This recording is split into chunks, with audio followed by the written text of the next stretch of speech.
Bonjour à toutes et à tous, on se retrouve aujourd'hui pour une petite vidéo spéciale. Je vous ai fait une sélection de 5 films qui sont des pépites cachées que vous avez sûrement ratés en 2019. Moi-même je les ai rattrapés il y a très peu de temps. C'est une deuxième partie on va dire de la session de rattrapage que j'avais fait pour 2019 avec 4 films qui étaient sortis en salle. Sauf que là voilà, ce sont des films qui ne sont pas sortis en salle ou quasiment pas et qui franchement méritent le coup d'œil et qui ont été hyper mal distribués, je ne sais pour quelle raison. En tout premier, je voulais vous parler du film I See You de Adam Randell avec Helen Hunt. C'est un thriller horrifique à proprement parler. C'est pas un film d'horreur pur et dur, mais j'avais vraiment trop envie de vous en parler. Et il a des aspects horrifiques qui font qu'il rentre quand même très bien dans cette sélection-là. On suit l'histoire d'un policier qui enquête sur la disparition d'un jeune garçon. Et dans cette ville, ça fait plusieurs fois que des jeunes garçons disparaissent. On suspecte un tueur pédophile. À côté de ça, on suit la vie de famille de ce policier qui a des problèmes avec sa femme suite à une histoire d'adultère. Et en parallèle à tout ça, il y a des événements mystérieux qui vont commencer à se passer chez eux. Contentez-vous de ce résumé parce que franchement, c'est typiquement le genre de film où moins on en sait, mieux sera la séance. Meilleure sera la séance même. Franchement, moi j'en savais très peu quand j'ai vu le film. Ce qui m'a motivée, c'est l'affiche. Je trouvais l'affiche hyper belle et surtout très intrigante. Je me demandais ce que c'était que cette figure qu'on voyait. J'ai lu un tout petit résumé donc qui ne me disait pas grand chose. Et au fur et à mesure du film, je me dis mais qu'est-ce qui se passe? C'est hyper intriguant. Qu'est-ce qui se passe? Qu'est-ce que je suis en train de regarder? Quel va être le dénouement? Et franchement, c'est très bien mené. C'est déjà, il y a un très bon travail d'écriture, un très bon travail de montage. Ce qui fait que le film est vraiment captivant. Et que au fur et à mesure de l'histoire, tous les éléments qu'on a au début vont commencer à s'imbriquer les uns dans les autres. On ne reste pas sans réponse ni rien. Franchement, c'est hyper bien mené. J'ai adoré ce film. Ça a été vraiment une très très grosse surprise. Et franchement, il aurait mérité une sortie en salle ce film. Ensuite, je voulais vous parler du film The Devil's Hour ou The Cleansing Hour de Damien Levêque ou Lévesque. C'est un film qui renouvelle un petit peu le genre du film d'exorcisme. On suit deux jeunes hommes qui ont une chaîne de streaming live où ils pratiquent de faux exorcismes à coups d'effets spéciaux spectaculaires. Ils ont une grosse communauté sur internet, sur Twitter, sur YouTube sûrement. Ils ont des produits dérivés, du merchandising, etc. Sauf qu'un jour, l'actrice qui doit jouer la possédée est possédée par un véritable démon qui va mettre les deux jeunes hommes face à leurs péchés, face à leurs plus sombres secrets, et ils vont devoir révéler leur vraie nature à leurs spectateurs pour sauver l'âme de la jeune femme. Je trouvais ça hyper intéressant, hyper original, même si au premier abord ça peut faire penser au film Le Dernier Exorcisme qui était sorti en 2010. La comparaison s'arrête assez rapidement. Parce qu'ici, le film, en fait, il est hyper actuel. Moi, ça m'a fait penser à, vous savez, toutes les émissions de chasseurs de fantômes qu'on voit à la télévision. Ce sont des programmes américains, mais qui sont quand même diffusés en France.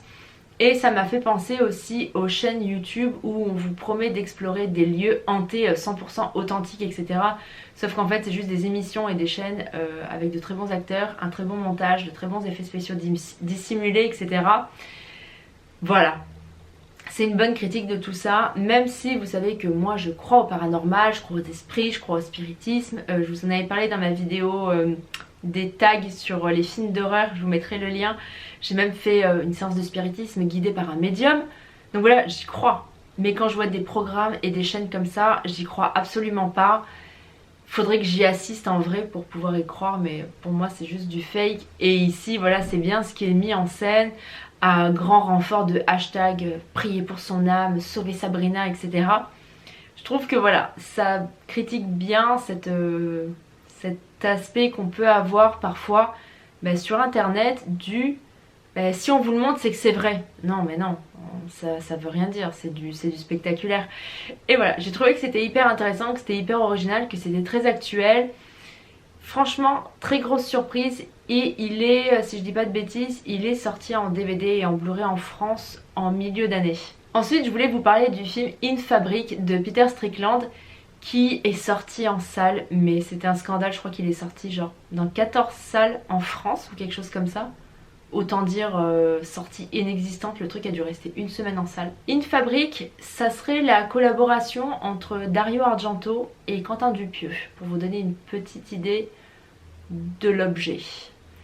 C'est l'histoire d'une femme qui est fraîchement divorcée, qui a envie de rencontrer des hommes, qui du coup s'achète une très belle robe en solde dans une boutique de prêt-à-porter pour un futur rencard.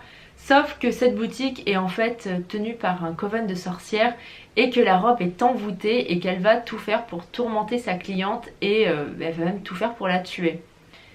Voilà, on part sur un film absurde, mais absurde ça veut pas dire n'importe quoi, ça veut pas dire mauvais, comme un film de Quentin Dupieux avec un pneu tueur par exemple. Sauf que en plus de l'absurde et du coup du côté comique que ça peut apporter, on a tout l'aspect giallo italien qu'on a déjà vu voilà, dans les années 70, ça se faisait beaucoup avec le giallo, souvent c'était un tueur à l'arme blanche, quelque chose de très mystérieux, il y avait beaucoup d'aspects mystiques, d'aspects sexuels dans le film et c'est quelque chose qu'on retrouve énormément ici. Je fais référence à Dario Argento, je pense notamment à Suspiria, même si ce n'est pas un giallo. Je le sais, c'est justement la transition d'Argento entre le giallo et le fantastique, mais ça fait tout de suite penser à Suspiria, voilà, l'utilisation des couleurs comme ça, très vives, des rouges vraiment vifs, vraiment profonds, et toute l'utilisation de la figure de la sorcière, assez kitsch, mais que moi personnellement j'aime beaucoup. Tout l'aspect, voilà, invocation démoniaque, rituel, cérémonie sacrée, etc. C'est un mélange des genres qui est très bizarre, qui ne plaira pas à tout le monde. Je pense que c'est le genre de film, soit vous allez rentrer dans le délire et le regarder jusqu'à la fin et passer un bon moment et rigoler, soit vous allez pas accrocher parce que c'est assez délicat hein, comme genre de film, ce genre d'histoire, c'est spécial hein. Et je suis même pas sûre que vous puissiez le finir. Si vous accrochez pas, je suis même pas sûre que vous puissiez le finir. Moi je vous dis, ça m'a vraiment fait penser au cinéma de Quentin Dupieux parce qu'il y a des fois, autant avec ces films, j'accroche complètement, j'adore Steak, j'adore Réalité ou Wrong Cops. Il y a des films où j'ai du mal, voilà, il y a des films où j'ai du mal à rentrer dans le délire et ça passe pas et on a du mal à aller jusqu'à la fin parce qu'on n'arrive pas à rentrer dans l'ambiance, on n'arrive pas à se faire au délire.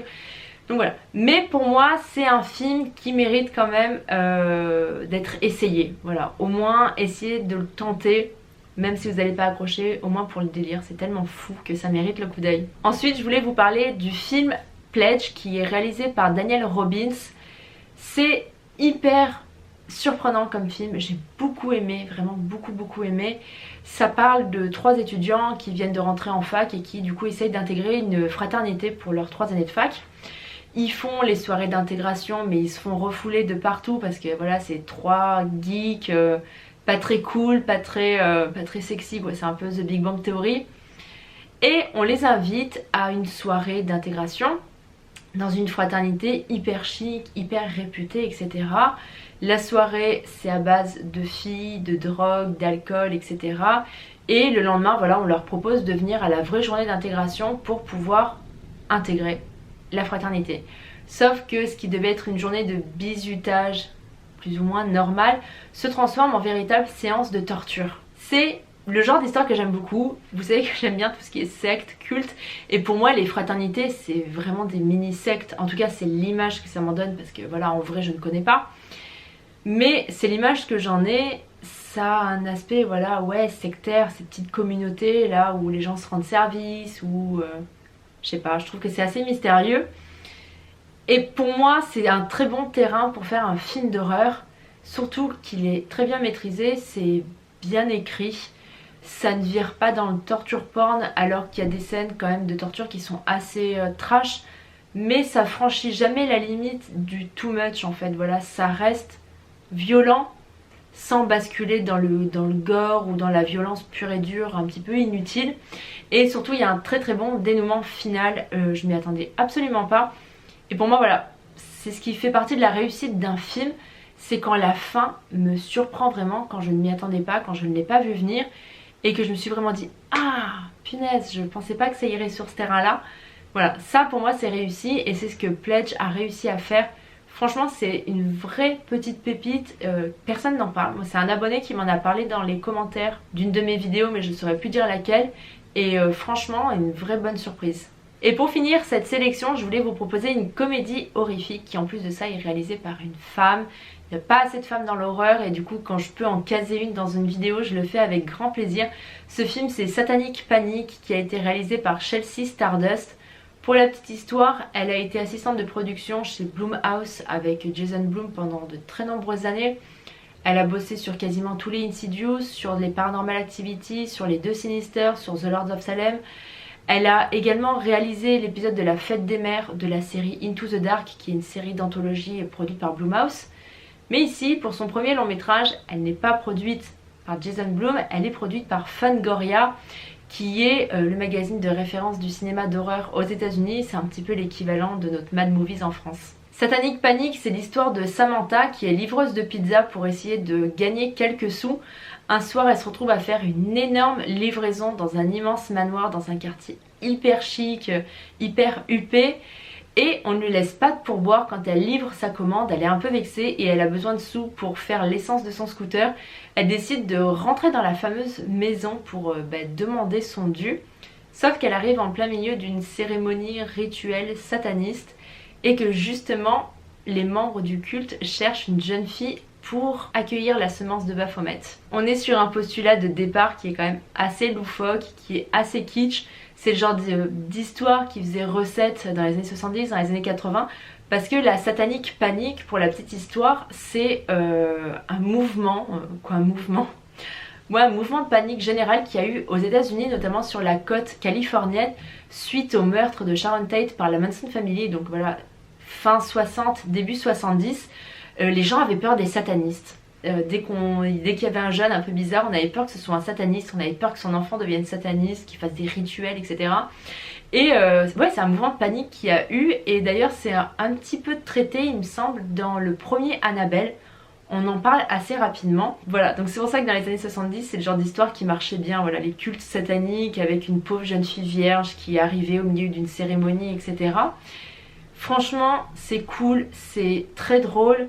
Ça se veut une comédie horrifique cool et c'est exactement ce que c'est. Voilà, ça n'en fait pas trop, c'est pas mauvais, c'est une première réalisation, c'est un petit budget donc il y a forcément quelques défauts, mais c'est fait avec tellement de cœur que franchement on passe un très très bon moment en le regardant.